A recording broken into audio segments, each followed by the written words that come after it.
Hello, my name is Selah. I'm an editor with Labels and Labeling, and we're here at Labelexpo with Dieter from Asahi Kaseri. Dieter, I know you guys have these new CleanPrint plates.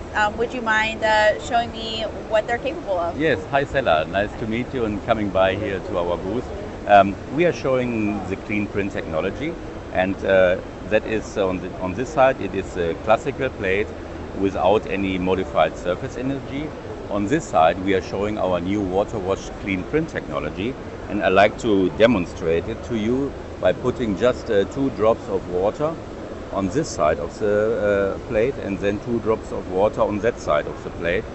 And if we tilt the water, then you can see what happened to the water drop.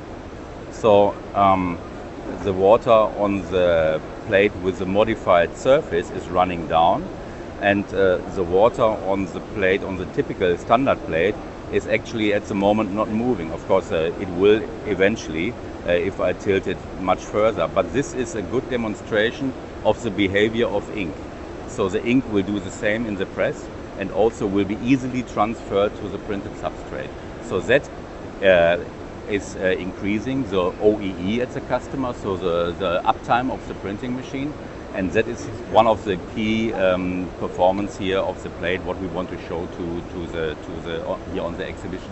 Okay, well, thank you so much for showing us this. Yeah, great. As I said, great to have you here. So thank you very much, Selah.